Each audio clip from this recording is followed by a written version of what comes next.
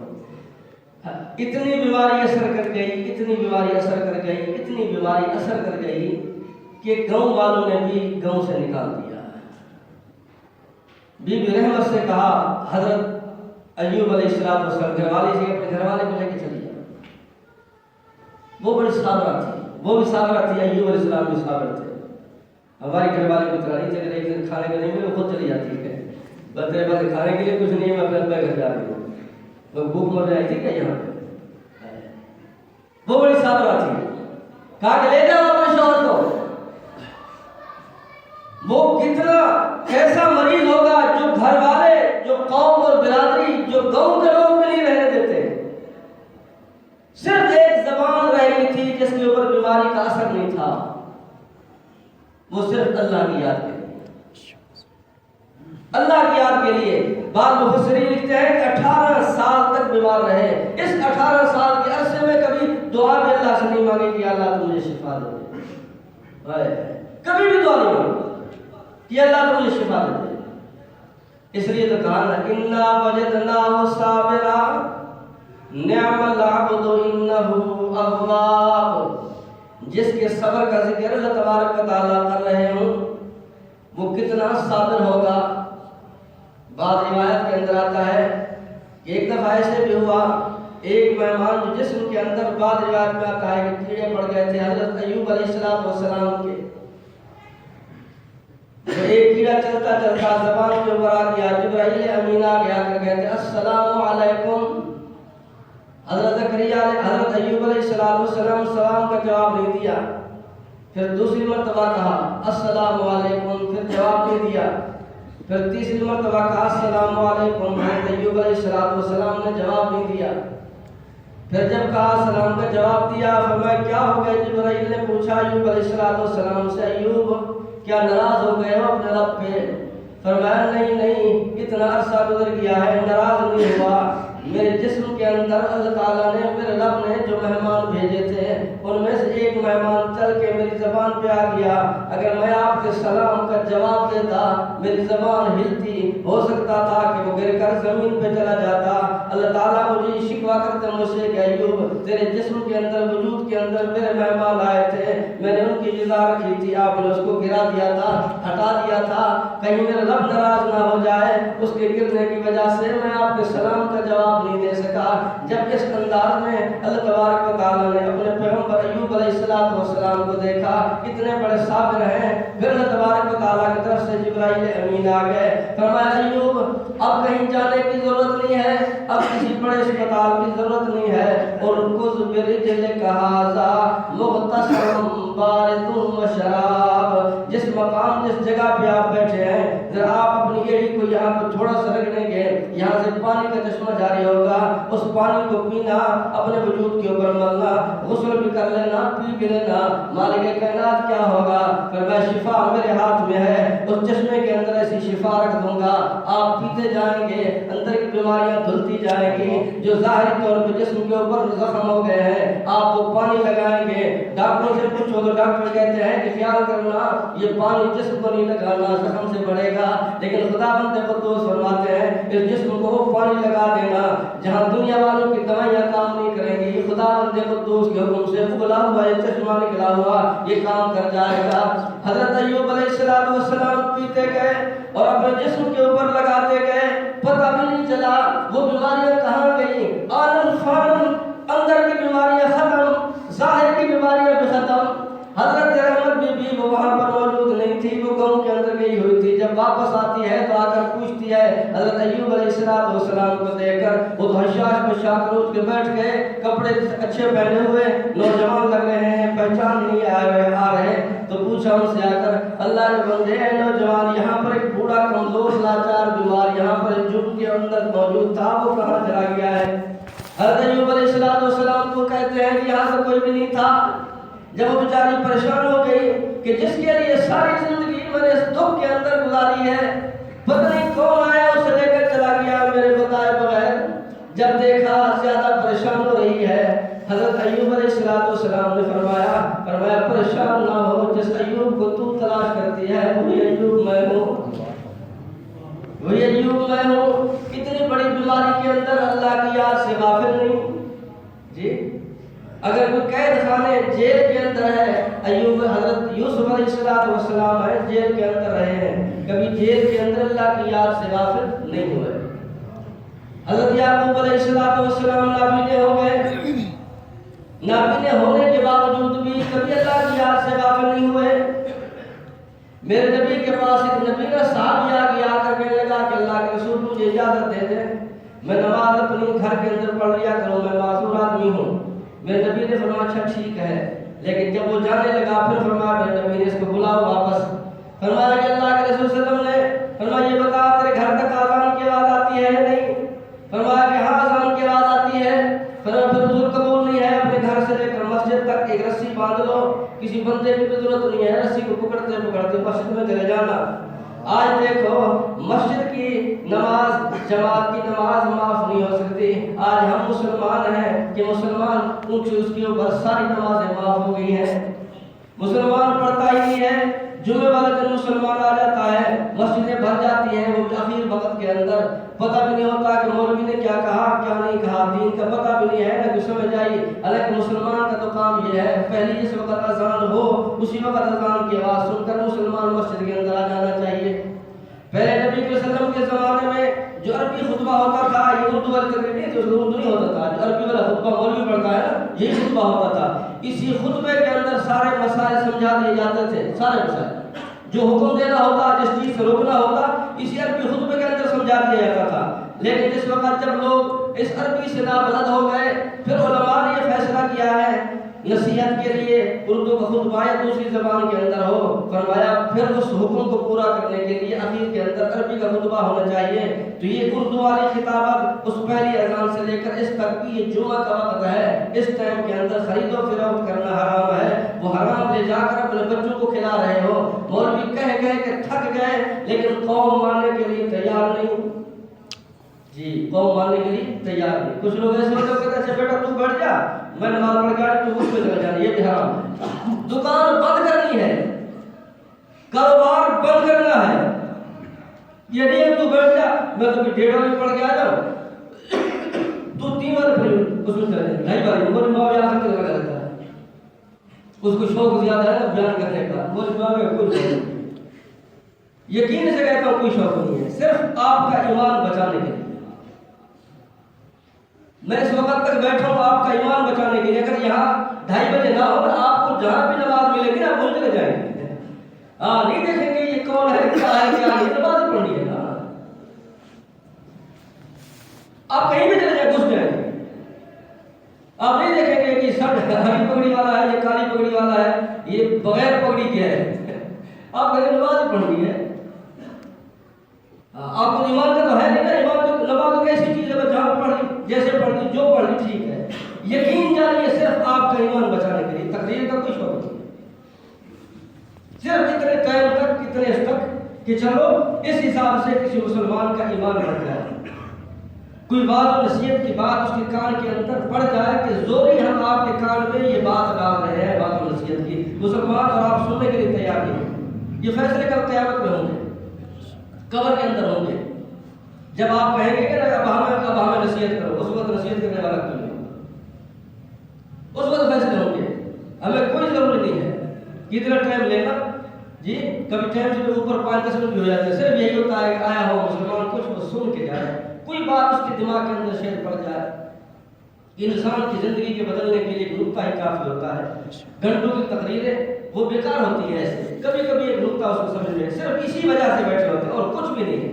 کوئی لالچ نہیں ہے، کوئی کسی قسم کا کوئی دل کے اندر کوئی ایسا شائبہ نہیں ہے. صرف آپ کے ایمان کو بچانے کے لیے. آپ چاہے کچھ بھی سمجھیں، چاہے کچھ بھی کہیں، آپ بڑے غصے ہوں، ناراض ہوں، یا بات کچھ بھی کہیں کتنا ٹائم ہو جاتا ہے، صرف یہ ہے اس وجہ سے آپ کا ایمان کے اوپر ہم پہرا دے رہے ہیں. تو میرے بھائیوں اللہ کے لیے سوچو، اپنی زندگی کے لیے سوچو، ہمیں نہیں دیکھو۔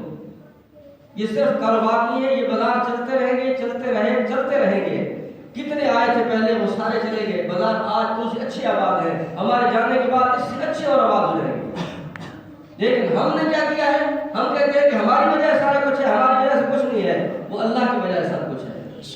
وہ اللہ کی وجہ سے، وہ اگر یتیم کو پال سکتا ہے تو ہمیں پالے گا، وہ گدھے کو پال سکتا ہے تو ہمیں پالے گا، وہ کتے کو روزی دے سکتا ہے تو ہمیں پالے گا، وہ تیتر اور بٹیر کو دے سکتا ہے، چڑیا کو دے سکتا ہے تو ہمیں پالے گا۔ باقی یہ کہنا کہ اس ٹائم کے اندر حرام ٹائم ہو، مکروہ ٹائم ہو، نماز کی پرواہ نہ، روزے کی پرواہ نہ، کسی صدقے خیرات کی پرواہ، بس وہ لگا ہوا ہے جیسے آنکھوں کے اوپر پٹی بندھی ہوئی ہے، کولوں کی طرح، بیل کی طرح چل رہا ہے۔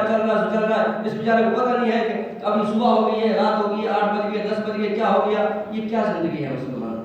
یہ کوئی زندگی نہیں ہے مسلمان کی، یہ تو حیوان والی زندگی ہے، انسان والی زندگی نہیں ہے۔ حیوانی زندگی سے نکلو، انسانی زندگی کے اندر آ جاؤ۔ اللہ کے نبی انسانوں کو آدمی بنانے آتے تھے، آدمی بنانے، انسان کے اندر آدمیت آ جائے۔ ہمیں تو پتہ نہیں ہے کہ انسانیت کیا ہے، آدمیت کیا ہے۔ اللہ ہم سب کو عمل کی توفیق عطا فرمائے۔